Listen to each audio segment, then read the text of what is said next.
It'd be the perfect autumnal thing to wipe a tear with. Or you're just seasoning yourself. What's up, everyone? It's Justin from the Delish Test Kitchen, and picture this. It's the end of Thanksgiving cooking. You just did your turkey, your collard greens, your mashed potato stuffing. Everything's out of the oven and finished, and you think you're finally ready to sit down, but you're not.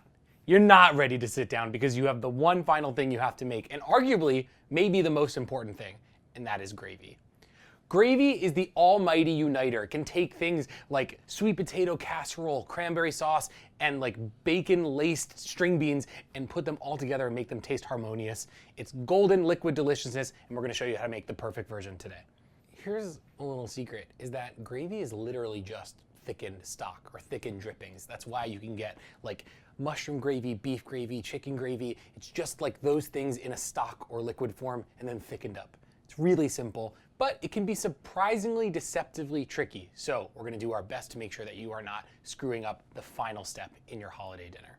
Before we get started with anything, I'm just gonna chop up a couple herbs.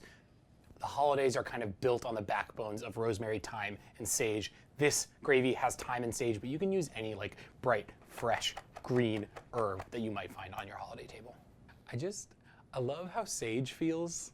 It's like a peach skin, but nicer, and it smells really good. I like the idea of using it. Like if I had to wipe a tear, it'd be the perfect autumnal thing to wipe a tear with.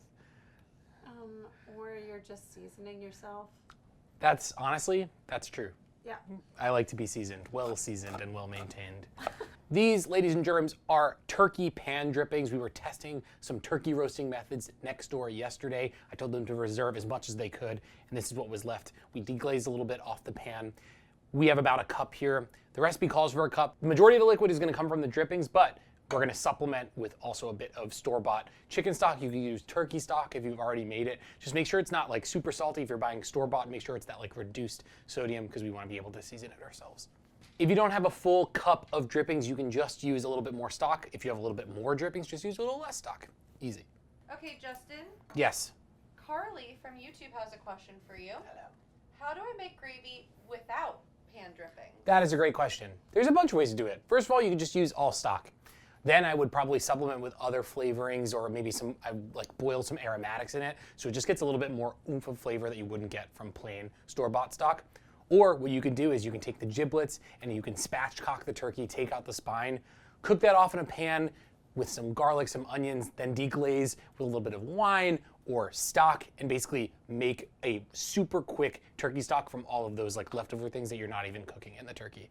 As I said before, gravy is just basically like thickened juices and stock, and it usually requires a thickening agent. In this case, we're gonna be using roux. It's the most traditional, it's also French technique to make something thicker. It's a combination of flour and butter cooked off together until it creates this like nutty, delicious, toasty smelling paste that you then whisk in stock or drippings or jus to make into a sauce.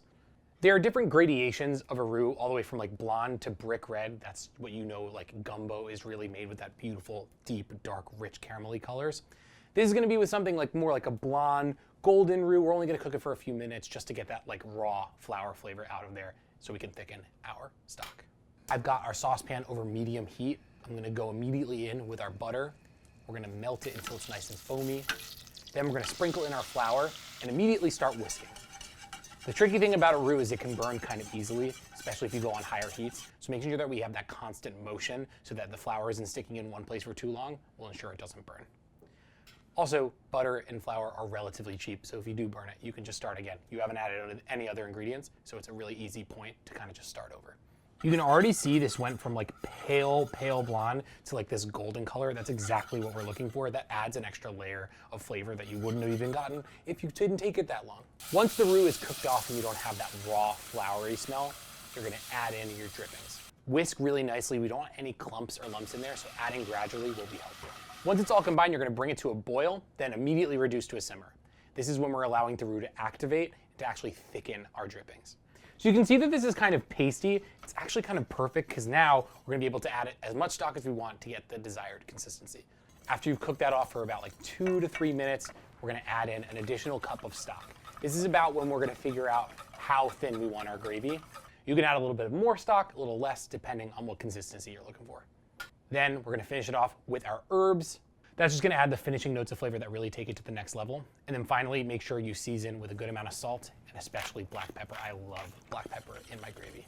Then you're just gonna let this go for another 10 minutes. That's just gonna allow all those flavors to come together, and we'll show you your final consistency of your gravy. And if it's still thick at that point, you can add a little bit more broth. The key to ensuring there are absolutely no lumps in your gravy is to gradually add your liquid. That will mean that there will be no like clumping up as you're adding like a big plop of liquid, and whisking as you do so will make for perfectly smooth, delicious, beautiful gravy. I have a question. What's up? Okay. Erica wants to know, can you make a gluten-free gravy that isn't runny? Oh, yes you can. So you could just technically reduce the liquid without like a roux or any thickening agent, and it will eventually get thick, but you might still consider that runny. My favorite way to thicken stock if I'm not using flour is to actually use cornstarch or some other form of starch like potato starch and make a slurry. That technique is really commonly used in like Chinese cooking to thicken up sauces and stir fries. So just adding like a cornstarch and water slurry to a liquid like this will actually help to thicken up really, really nicely. This is basically ready to go. I like my gravy to have a consistency, not like a KFC gravy or like what you get out of a jar. I want there to be some runniness and a little less body to it, but it's just up to preference. You can thin it out or thicken it out depending on how much stock you use. Justin, Yeah, I have a question. hit it. Sock it to me. So this is from Asakura Clan. Sweet. How do I make a vegetarian gravy?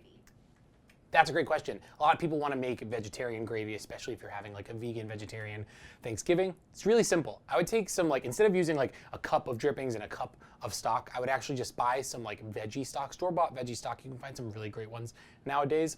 I would add a bunch of aromatics. Like you could even like roast them off beforehand, but if you want to be lazy, you could add some like celery and some carrot, onions, garlic, and different things that make stock delicious and just amp it up a ton.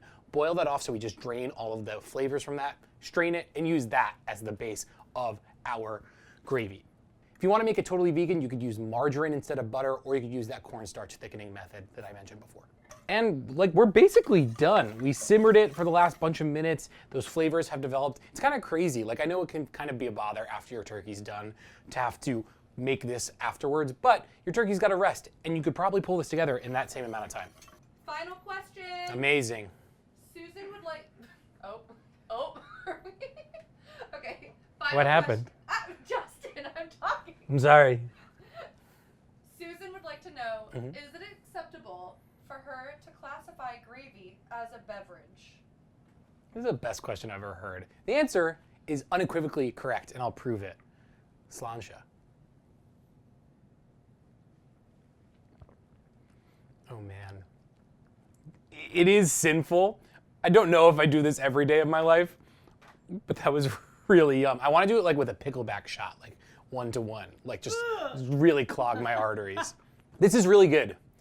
It's the perfect consistency. It's like thick, but not too thick, but not super runny. You get those turkey drippings, like all that umami, all that fond that formed at the bottom of the roasting pan will come up and add a ton of flavor to your gravy. And then just that like hit of the sage and the thyme really remind you like, hey, it's the holidays, baby. You got that like woodsy sage flavor and that like little light herbaceous thyme note.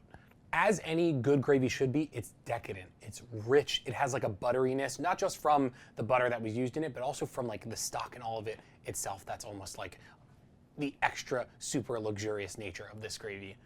Obviously my favorite thing to put this over is mashed potatoes and turkey, but this would work anywhere. It would work in a sandwich, it works over like rice the next day, it works with like, you can put it on a burger, on a sandwich with a little bit of veg.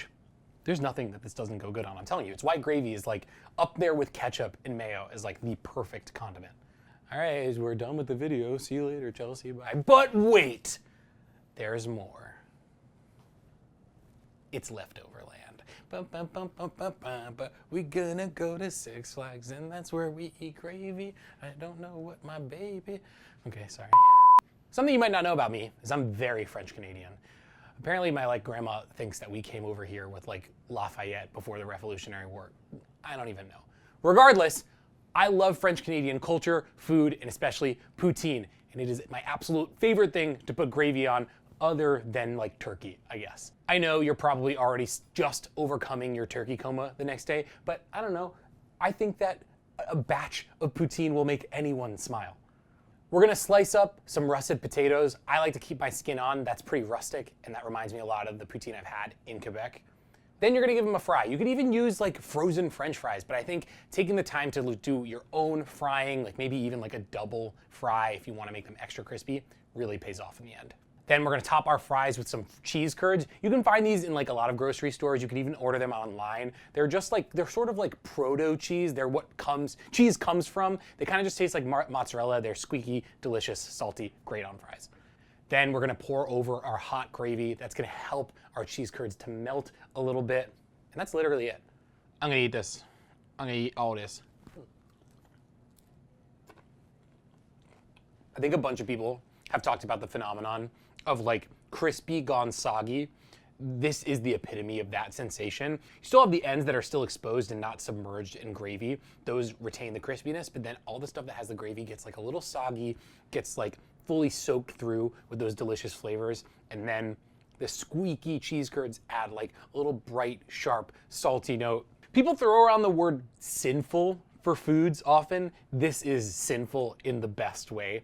And you know what? I think the reason why I love this so much is because not only am I French Canadian, but I'm also from New Jersey. And there's this thing called disco fries, which is gravy and mozzarella, which is basically the same thing. And so I have like two identities that are very strong, forcing me to be in love with a food like this. And I'm in love. This, if I could marry a food, it would be this one. At the end of the day, the thing that makes poutine so spectacular is that gravy, and this gravy in particular is unbelievable. So for more incredible toppings, condiments, sauces for your holiday table, head on over to delish.com all season long.